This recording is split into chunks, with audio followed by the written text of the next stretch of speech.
एक बार समुद्र में एक जहाज तूफान में फंस गया। जहाज नष्ट हो गया और उसमें सवार सभी यात्री समुद्र में डूब गए।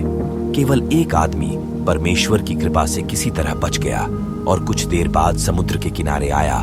जब उसे होश आया और उसकी आंखें खुली तो उसने खुद को एक उजाड़ द्वीप में पाया।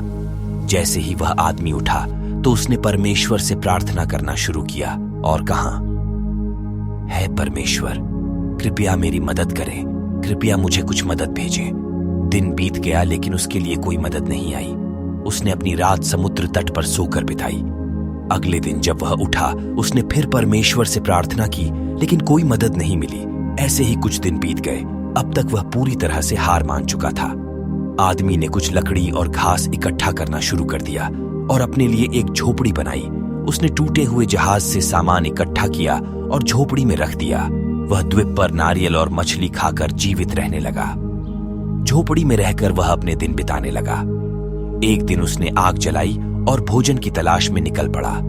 जब वह वापस लौटा तो देखा कि उसकी झोपड़ी में आग लगी हुई है। वह अपने एकमात्र आश्रय के नष्ट हो जाने से बहुत दुखी था।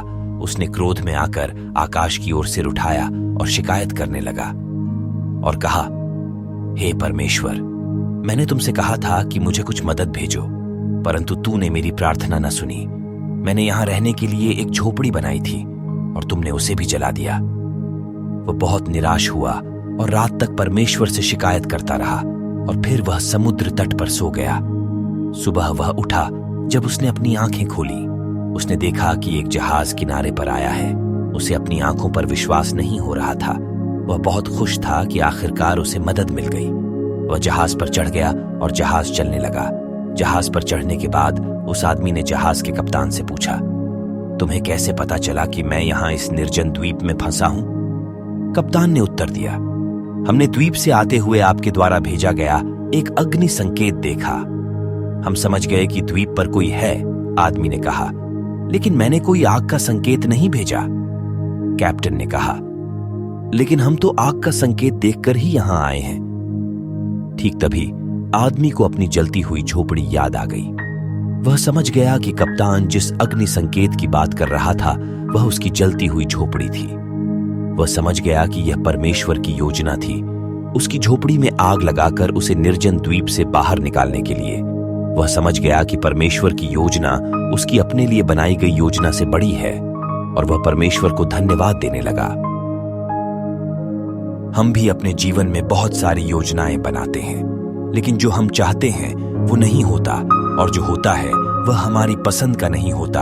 हम हमेशा अपने जीवन में होने वाली घटनाओं को अपने सीमित दिमाग से समझने की कोशिश करते हैं। जब मुसीबत हम पर आती है हमारा विश्वास डगमगाने लगता है, धैर्य टूटने लगता है, हमारी आशा कम होने लगती है और हम परमेश्वर से शिकायत करने लगते हैं। जबकि ऐसे समय में परमेश्वर पर विश्वास रखकर मुसीबत से निकलने का प्रयास करना चाहिए।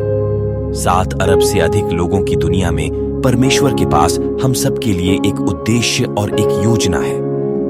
हमें अपना प्रयास करते रहना चाहिए, बिना हिम्मत हारे परमेश्वर पर विश्वास रखकर।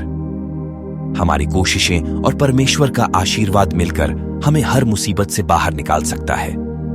इसलिए आपके जीवन में जो कुछ भी आपको लगता है कि आपकी योजना विफल हो रही है, सब कुछ आपकी इच्छा के विरुद्ध हो रहा है, हमेशा याद रखें कि परमेश्वर के पास आपके लिए कुछ और ही योजना है और उसकी योजना हमेशा बड़ी होती है।